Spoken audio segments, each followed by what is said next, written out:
L'association agatoise Enilem s'est donnée pour vocation d'aider et de promouvoir les jeunes talents dans les domaines les plus variés de la création artistique. L'intitulé de l'exposition qu'elle propose à l'espace Molière exprime parfaitement ses objectifs.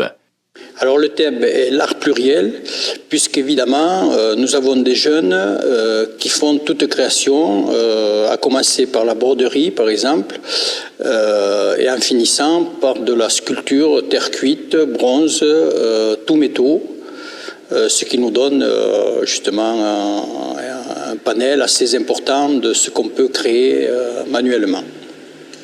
Cette initiative est particulièrement gratifiante pour les jeunes talents de l'association qui trouvent ici l'occasion toujours rare de montrer leur création au public.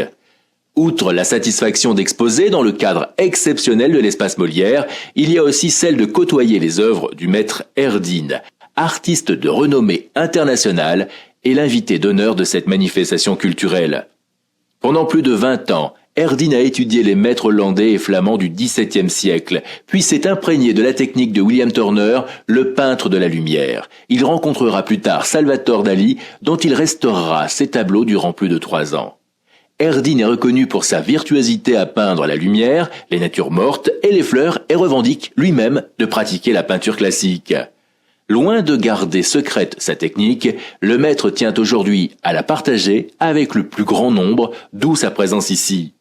J'aime bien exposer avec les gens qui aiment la peinture figurative, et souvent dans les associations comme aussi cette association NLM, on voit des personnages, des peintres qui aiment bien travailler classique ou travailler dans la peinture figurative. Et moi, comme on peut dire, je suis déjà bien avancé avec ma technique, je peux donner des conseils comme on demande, et ça me plaît beaucoup. Ça veut dire, voilà. Pour tous les amateurs de peinture qui n'auront pas eu l'opportunité de rencontrer le maître lors de cette exposition, ce dernier a accepté de donner par caméra interposée le premier conseil du professeur à l'élève. Il faut faire attention au contraste, ça veut dire quand vous regardez n'importe quel tableau et vous imaginez c'est en blanc-noir, on voit que tout ce qu'on forme sur une toile, ça vient, ça arrive, on le voit à cause du contraste, ça veut dire à cause de jeu entre l'ombre et lumière.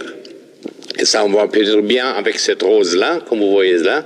La rose-là, à gauche, elle est bien éclairée. Et là, à droite, je suis rentré dans l'ombre, dans le foncé. À cause de ça, du jeu de lumière et l'ombre, là, on a la dé et la ronde.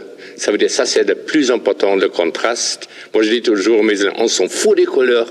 Mais il faut attention au contraste. Parce que les couleurs, après, c'est une autre chose. Ça, c'est très personnel. Mais voilà, la forme ou on peut dire la profondeur ou le relief, ça seulement se construit avec le contraste entre lumière et l'ombre. Quels que soient vos goûts et vos préférences artistiques, l'exposition L'Art Pluriel sera faire vibrer vos sens, car le talent, jusqu'au 28 octobre prochain, a pris rendez-vous à la salle Molière.